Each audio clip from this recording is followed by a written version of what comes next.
YouTube, what it do is your boy Benji, and we are back balling. If you're new, please don't forget to subscribe, slide that like button, a little love. We're gonna get into it, man. The WNBA has continued to make headlines in a way that gets the people talking, but it's not necessarily positive. The WNBA is fresh off of All Star Weekend, which is typically supposed to be a weekend where it's a little less crazy, a little more lighthearted, and there's opportunities for networking and the players to take a little bit of a load off their feet. They showed up to the games in these t-shirts. These t-shirts read, "Pay us what you owe us." And that was just the beginning of the controversy that was sparked online, throughout media airwaves, and more. Look at this tweet here. There is no league as tone deaf as the WNBA. Pay us what you owe us shirts when you have to be subsidized is wild. Everybody became an economist. Nobody wants the WNBA to succeed more than me, but wearing Pay Us What You Owe Us t-shirts in the middle of CBA negotiations when the league operated at a $40 million loss and has never been profitable is peak delusion.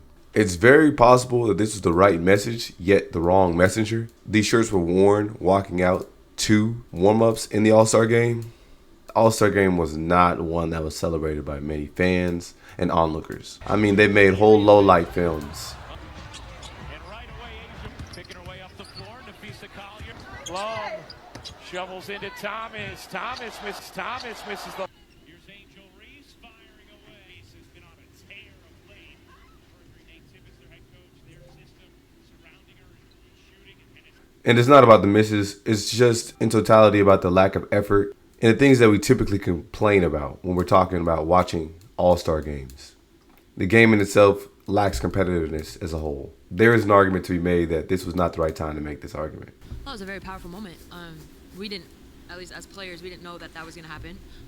So I think it was kind of like a genuine surprise. But the T-shirt, just United Front was determined this morning that we had a meeting for, and you know, not to tattletale, but 0 members of Team Clark were very present for that. But no, we were just we had a very not really needed to be mentioned. I'm trying to make a situation light, okay? But yeah, no, I think it was just all of us getting on the same page for the game. We wanted to do something that was just united and collective, and I thought that it was a very powerful moment and got the point across. And you know, sometimes you don't have to say anything. The problem here is sometimes you introduce factors to the conversation that just didn't need to be mentioned. Bringing up Caitlin Clark in a game that she's not playing in. I understand that you were more so referencing her team, but it's like you're trying to create a narrative for the media to run off with, or at least the internet to run off with, in an effort to try and lighten the conversation. At the end of the day, she's right. It was all about United Front. As you can see, the rest of the internet was just not feeling it.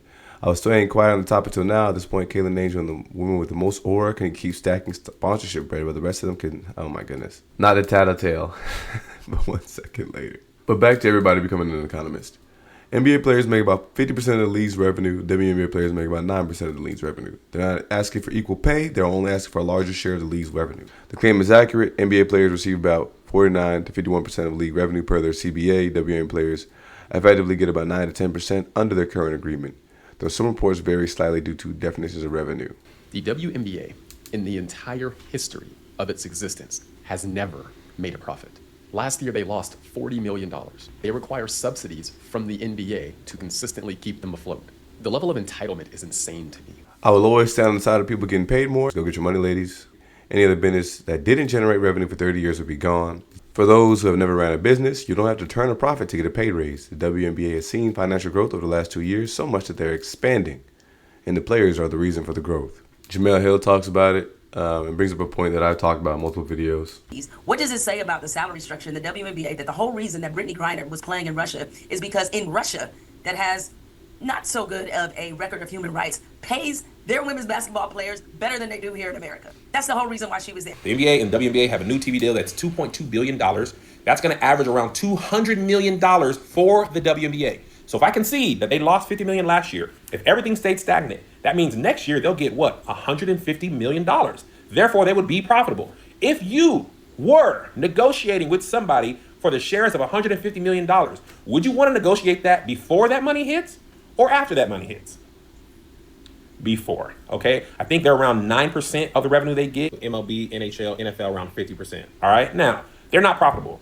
Okay, somebody said, Kev, you work for All Def. They weren't profitable. Did you ask for more money? Yes, because profit and revenue are not the same thing. You can generate a lot of revenue and not be profitable.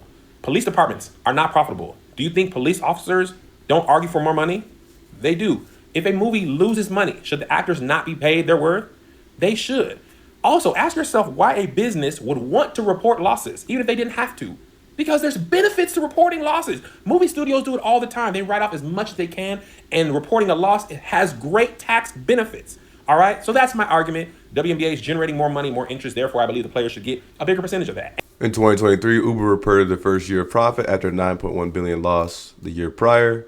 No one cares. The only reason so many men are holding the WNBA players to the highest standard in labor history is because they don't like the WNBA players. To be honest, they just got their Larry Bird and Magic Johnson. They're getting noticed right now, but I feel you that you don't have the female MJ who's going to revolutionize the WNBA yet. What this person was referencing was when they saw Magic Johnson and Larry Bird hit, that rivalry started to allow a lot of investors, companies, and marketing and merchandising opportunities. And then shortly after, we saw Michael Jordan, who just exploded the league with popularity. And then from there onwards, you see more popularity to the point where now you have guys making hundreds of millions of dollars. The NBA's max salary is $50 million plus. I don't care what you say, TV deals and, oh, they bring in more eyes, and that's a big difference. Charles Barkley, another Kobe, Dennis Rodman. It's simple, and I'm even watching sports right now. Men spend money on sports and women don't. Women only complain and say that the women don't make as much as the men. But yet those same women couldn't name you 5 WNBA teams or 5 WNBA players. The NBA is 75 plus years in. The WNBA just reached 25 years. So that's a 50-year difference where the NBA have to grow, learn from their mistakes, and accumulate and make all this money. I'm working really hard at my job and I'd like a raise. People are like, F you! You don't deserve a raise, you lazy bitch.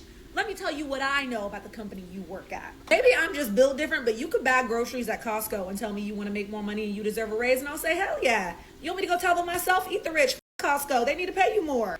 All in all, I understand where she's coming from. Yesterday's pay is not working today. At the very end of the day, we're living in a time where there's hyperinflated costs just for living, just for you to get around, just for you to eat. Everything costs money, and people's wages aren't going up alongside it. You'd probably make an argument for everybody. It's easy to say, oh, eat the rich, your dad's rich. Would you be in this privileged position today if your dad wasn't who he was? You know what I mean? There's an argument to be made from every angle. At the end of the day, yes, I understand that plenty of people that are talking about the WNBA losing money, but they are starting to see an uptick in ratings, sales, ticket prices, as well as ticket revenue. The biggest reasoning behind the WNBA not being able to garner revenue like y'all are asking for is truly probably more related to the Magic Johnson argument. There has to be more collaborative effort, brands and marketing companies, in order to garner them more income. A lot of that came from TV deals, the uptick and all that stuff. But they're going to have to see huge upticks in what they're getting from a lot of these partners and sponsorships and these TV deals at the end of the day to be able to get to a point where they're going to be able to start upping the caps, start collectively allowing the women to garner more wages because the league is operating in such a surplus. Do I believe that the league needs to make a bunch of money to then pay the players? No, but I think this argument does make sense. It's harder for you to have the best players if you can't pay them. At the end of the day, they are putting their bodies on the line. It isn't necessarily the easiest thing to do, but then we had to start internally critiquing the way that a lot of these players are paid and the structure of the WNBA. At the end of the day, it works for the NBA because the women are playing in the NBA offseason. It works for the NBA because a lot of times they're able to collaborate with the WNBA in order to find these TV deals. The problem, I think, currently for the WNBA, when you're talking about its growth, is the schedule in itself. It sucks. Dude, you had some of the more requested games, Caitlin Clark versus Paige Beckers. That game comes on at like noon. What are you doing? If you want to watch Asia Wilson, if you want to watch Brianna Stewart, I mean, you're WNBA champions. It's tough for you to catch them on live TV. It's tough for you to catch them if you don't have a multitude of streaming apps. The same conversations that people were having about the NBA, the same things you can have about the WNBA. And if they're asking for more money, then that really affects the W. At the very end of the day, it then boils down to the style of play. I don't think that people need to just lower the rims or nothing crazy like that. I think at the end of the day, we're just getting to a point where there's a lot more free-flowing offense, which I think helped on the men's side see an uptick in viewership. People wanted to see these high-scoring games, the electric, fast breaks, all that good stuff, instead of watching the slow, methodical games that we were seeing in the W, the times of old. They're now starting to get out more. They're shooting threes. We're seeing isolations, all this type of stuff that changed the perspective of what we believed the W to be. Well, there's a lot of positives right now for the W, and there's going to be a couple upticks in salaries. I mean, we've seen some salary bonuses within the last couple of years anyways. We've seen more games being played than the last few years anyways. So it's only right that things do head in the positive trajectory. But y'all let me know what y'all believe in the comments below. What do y'all think about the WNBA All Star Game? And what do y'all think about them asking for more money? Do you think it's warranted? And do you think we'll see it sooner than later? Are we going to see some of these multi-million-dollar contracts? I mean, it ain't going to be next season, but they are on the positive direction. Y'all let me know what y'all think.